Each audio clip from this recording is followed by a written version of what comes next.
अवधूत चिंतन श्री गुरुदेव दत्त. नमस्कार. अल्पनीता शोमध्ये तुमचे स्वागत. पार्ट 11 मध्ये आपण काही इम्परेटिव्ह सेंटेन्सेस शिकलो होतो. आता पार्ट 12 मध्ये आपण एक प्रॅक्टिस टेबल करणार आहोत. त्या टेबलवरून आपण काही वाक्ये बनवणार आहोत. म्हणजेच आपल्या टेन्सेसची उजळणी. तुम्हाला माहीत असेल तर आपल्या पार्ट 8 मध्ये आपण टेन्सेस शिकलो होतो.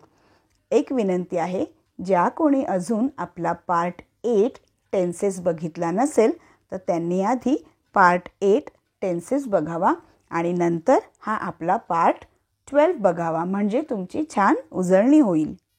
आपल्याला माहीत आहे की इंग्रजी बोलण्यासाठी आणि शिकण्यासाठी टेन्सेस खूप महत्त्वाचे आहेत.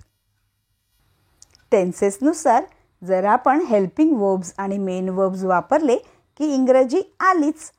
तर एक उजळणी प्रेझेंट टेन्ससाठी हेल्पिंग वर्ब्स असतात am, is, are, has, have, do आणि डज. पास्ट टेन्सचे हेल्पिंग वर्ब्स असतात वॉज, वेअर, डीड, हॅड आणि बीन. आणि फ्युचर टेन्सचे हेल्पिंग वर्ब्स असतात विल किंवा शॅल, बी, हॅव आणि बीन. आता तुम्हाला इथे प्रॅक्टिस टेबल नंबर 1 दिले आहे. याच्यात 3 कॉलम्स आहेत, ए, बी आणि सी. कॉलम ए मध्ये सर्व प्रोनाउन्स दिलेले आहेत. ते म्हणजे ही, शी, आय, दे, यू आणि वी. कॉलम बी मध्ये काही हेल्पिंग वर्ब्स दिलेले आहेत इज, एम आणि आर. म्हणजेच ही आणि शीला इज लागतं, आयला एम लागतं, दे, यू आणि वीला आर लागतं. बरोबर ओळखलात. हे प्रेझेंट टेन्सचे सगळे हेल्पिंग वर्ब्स आहेत. ठीक आहे. आणि कॉलम सी मध्ये काही शब्द दिलेले आहेत. तर हे तिन्ही आपण कॉलम्स वापरून छोटी छोटी वाक्य बनवणार आहोत, ती सुद्धा प्रेझेंट टेन्समधील. तुम्हाला माहीत आहे का, ह्यातून आपण 24 लहान वाक्ये बनवणार आहोत. कशी? चला तुम्ही सुद्धा बोला.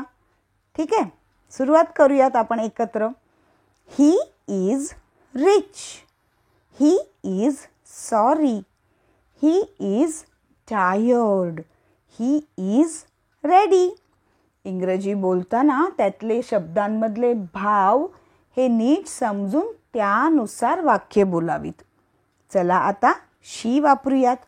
शी is rich, she is sorry, she is tired, she is ready. आता आय. एक लक्षात असू द्यात, आपल्याला माहीतच आहे, आपण शिकलोय की आयला कधीच इज लागत नाही. तर आयला कोणतं हेल्पिंग वर्ब लागतं ते म्हणजे एम. चला सुरुवात करूया. I am rich, I am sorry, I am tired, I am ready. आता दे, यू आणि वीची वाक्ये. पुन्हा आपल्याला माहिती आहे दे, यू आणि वीला इज आणि एम कधीच लागत नाही. काळानुसार प्रेझेंट टेन्समध्ये आर लागतं. तर चला तर they are rich, they are sorry, they are tired, they are ready. You are rich, you are sorry, you are tired, you are ready. Next we वापरूयात. We are rich, we are sorry, we are tired, we are ready. तुम्ही एक notice केले असेल की table 1 मधील सर्व वाक्ये affirmative आहेत, म्हणजेच सकारात्मक आहेत. यांना जर आता आपण निगेटिव्ह म्हणजेच नकारात्मक बनवायचे असतील तर अगदी बरोबर आणि अगदी सोपे. काय कराल? इज, एम आणि आर या हेल्पिंग वर्ब्सच्या पुढे फक्त नॉट लावायचे. म्हणजे उदाहरणार्थ ही इज नॉट रिच. ठीक आहे. तर तुमचा होमवर्क असा आहे की ह्या टेबल नंबर 1चे तुम्ही 24 असे नकारात्मक म्हणजेच निगेटिव्ह सेंटेन्सेस बनवायचे आहेत. ठीक आहे. तर आता वळूयात टेबल नंबर 2 म्हणजेच प्रॅक्टिस टेबल नंबर 2 कडे. आता ह्यात सुद्धा 3 कॉलम्स आहेत, ए, बी आणि सी. कॉलम ए मध्ये तुम्हाला प्रोनाउन्स दिलेले आहेत ही, शी, आय.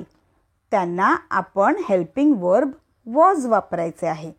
आणि दुसरे प्रोनाउन्स आहेत दे, यू आणि वी. ह्यांना आपण हेल्पिंग वर्ब वेअर वापरायचे आहे. तुम्ही अगदी बरोबर ओळखलं आहे की वॉज आणि वेअर हे पास्ट टेन्स म्हणजे भूतकाळाचे हेल्पिंग वर्ब्स आहेत. आणि कॉलम सी मध्ये काही शब्द दिलेले आहेत. चला तर आपण यातून एकूण 12 वाक्ये बनवूयात, ती सुद्धा पास्ट टेन्स मधली. 12 वाक्ये कशी? तर ही, शी आणि आय ला हेल्पिंग वर्ब वॉज वापरून हॅपी आणि सॅडचे शब्द घेऊन 6 वाक्ये बनवायची. आणि दे, यू आणि वी ला वेअर हे हेल्पिंग वर्ब वापरून हंग्री आणि थर्स्टी शब्द घेऊन 6 वाक्ये. झाली ना टोटल 12. चला स्टार्ट करूयात. He was happy. He was sad. She was happy. She was sad. I was happy. I was sad. किती सोपं. आता चला दे ने वापरूयात. They were hungry. They were thirsty. You were hungry. You were thirsty. We were hungry. We were thirsty. झाली की नाही ही एफर्मेटिव्ह past tense मधली वाक्ये म्हणजेच सकारात्मक. आता तुम्हाला होमवर्क की ह्याचीच तुम्ही सेम कसली 12 वाक्ये जी आहे ती नेगेटिव्ह मध्ये म्हणजेच नकारात्मक बनवायची. बरोबर जमले तुम्हाला. इथे वॉज आणि वेअर या हेल्पिंग वर्ब्सच्या पुढे नॉट लावायचे. उदाहरणार्थ ही वॉज नॉट हॅपी. झालं. असेच मित्रांनो विल आणि शॅल ह्या फ्युचर टेन्सचे सुद्धा हेल्पिंग वर्बमध्ये वापर करून तुम्ही वेगवेगळे शब्द घेऊन अनेक वाक्ये बनवू शकता आणि इंग्लिश बोलण्याचे बेसिक इंग्लिश तुम्ही आरामात बोलू शकता. आणि मला खात्री आहे तुम्ही बोलतच असाल. सुरुवात तर छान झालीच असेल.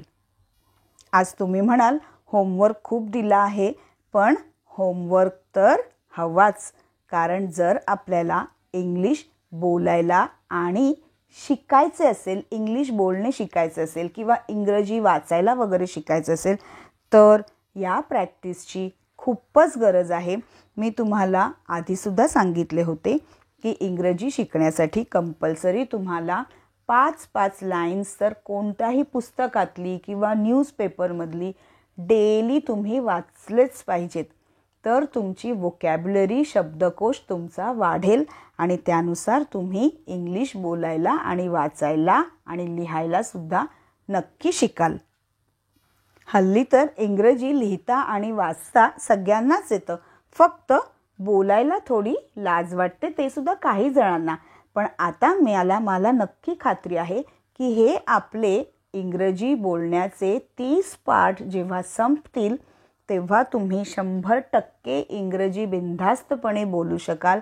आणि ही सुद्धा नक्की खात्री आहे मला की आजच्या या 12वा पाठ हा जो आपला संपला आहे त्याच्यात सुद्धा तुम्ही जवळजवळ 60 ते 70% किंबहुना त्याहून जास्ती टक्के सुद्धा तुम्ही इंग्रजी बोलायला नक्कीच शिकला असाल. तेही अगदी बिनधास्तपणे. ही मला सुद्धा 100% खात्री आहे. ठीक आहे. तर पुन्हा भेटूयात आपल्या पार्ट नंबर 13 मध्ये.